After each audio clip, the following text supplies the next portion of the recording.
Este mundo estuvo a una sola sentencia de cambiar para siempre. Imaginen que Poncio Pilato dice: no encuentro culpa en este hombre, déjenlo ir. Si Jesús hubiera vivido 30 años más, muriendo de vejez a los 63, en lugar de crucificado a los 33, la religión más grande del mundo sería irreconocible. Imagina que abres la Biblia y descubres 40 evangelios en lugar de 4, que Jesús escribió su propia autobiografía corrigiendo todo lo que sus discípulos malinterpretaron. Imagina que la crucifixión nunca ocurrió, que no hay cruz como símbolo, y que la doctrina del sacrificio redentor simplemente no existe. Que entras al Vaticano y en lugar del Papa hay un gran rabino cristiano judío, porque el cristianismo nunca se separó del judaísmo. Que Jerusalén, no Roma, es el centro del poder, y que el Islam nunca surgió, porque Mahoma encontró un cristianismo tan diferente que su mensaje nunca fue necesario. Hoy vamos a explorar la ucronía que borra 2000 años de historia, y lo que estás por descubrir es tan radical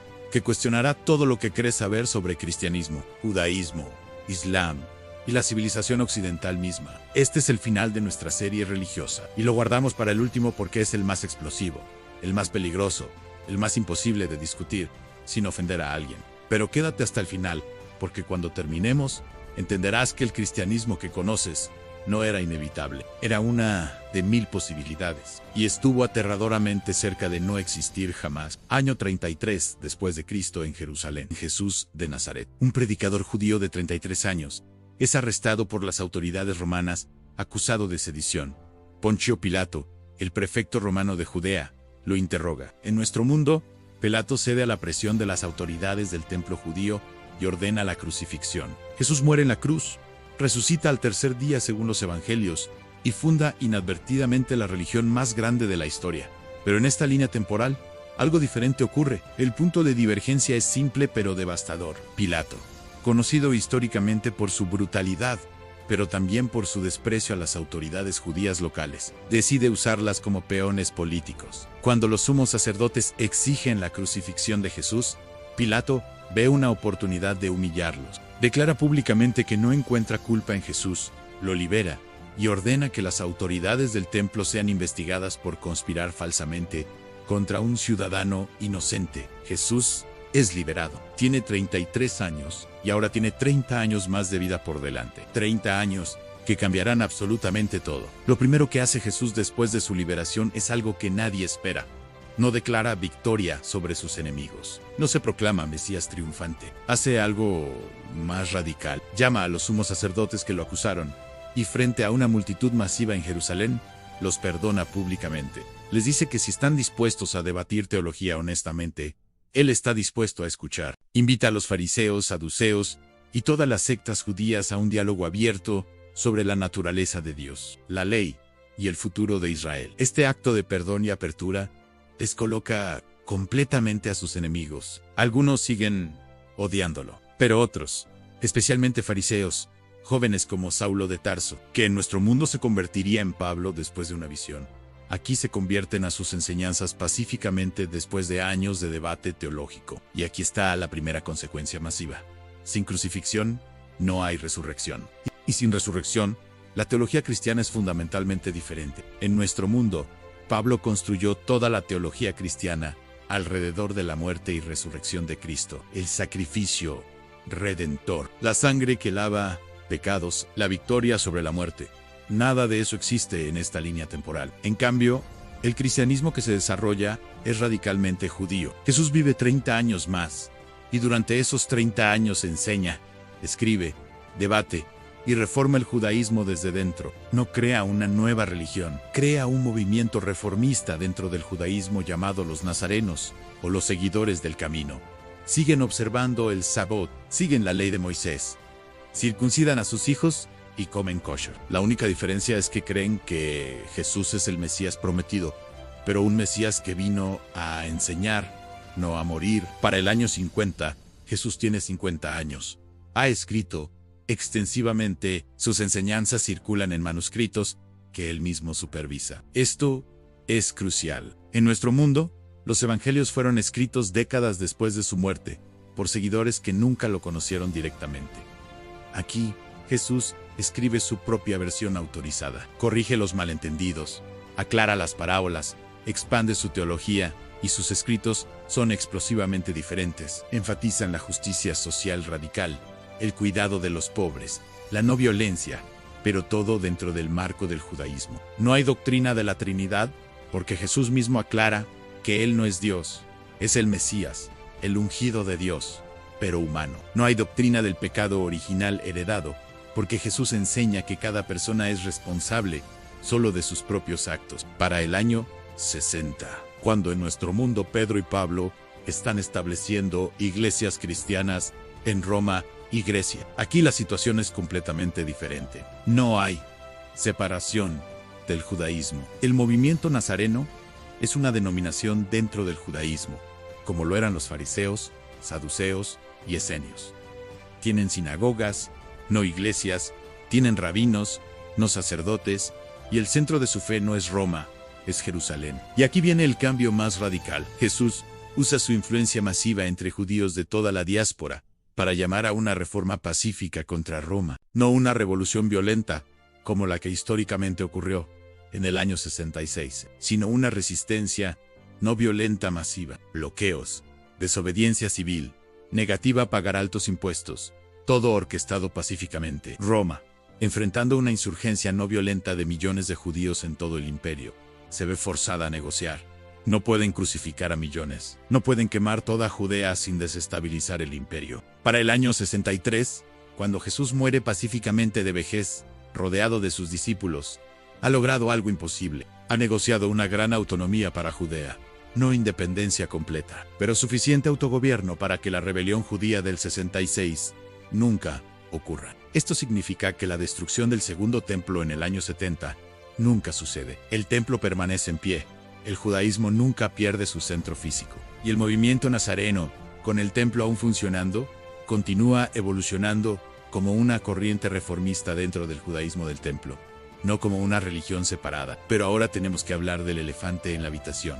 ¿Qué pasa con Pablo? En nuestro mundo, Pablo nunca conoció a Jesús vivo. Tuvo una visión en el camino a Damasco años después de la crucifixión y construyó una teología gentil que permitió a no judíos convertirse sin circuncidarse, sin seguir la ley judía. Eso es lo que hizo del cristianismo una religión universal.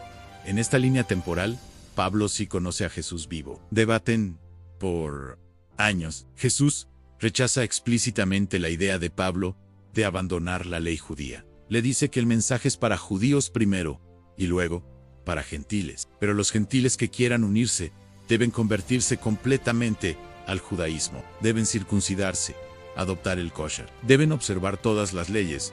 Pablo finalmente acepta. Entonces, el cristianismo de esta línea temporal es mucho menos accesible a gentiles. Requiere conversión completa al judaísmo, que es un proceso largo, difícil, que requiere estudio intensivo de la Torá. No puedes simplemente bautizarte y listo. Esta situación tiene una consecuencia devastadora. Este movimiento cristiano se expande mucho más lentamente. Para el año 300, cuando en nuestro mundo Constantino convierte al cristianismo al Imperio Romano, aquí el movimiento nazareno tiene tal vez 1 millón de seguidores, concentrados mayormente en comunidades judías del este del Mediterráneo. No ha penetrado Roma significativamente, porque los romanos no están dispuestos a circuncidarse y seguir leyes dietéticas complejas. Constantino, cuando busca una religión para unificar su imperio, no encuentra un movimiento accesible. En cambio, elige el culto al Sol Invictus, o mantiene el politeísmo romano reformado. El Imperio Romano nunca se cristianiza. Europa permanece pagana. Y aquí llegamos a una de las transformaciones más radicales. Sin un cristianismo gentil, expandiéndose por Europa, el judaísmo nazareno permanece como una religión étnica basada en Jerusalén. Este es respetado, tiene influencia, pero no domina. Para el año 600, es una de muchas religiones del Medio Oriente, coexistiendo con zoroastrismo, cultos misteriosos y filosofía neoplatónica. Y entonces llega Mahoma.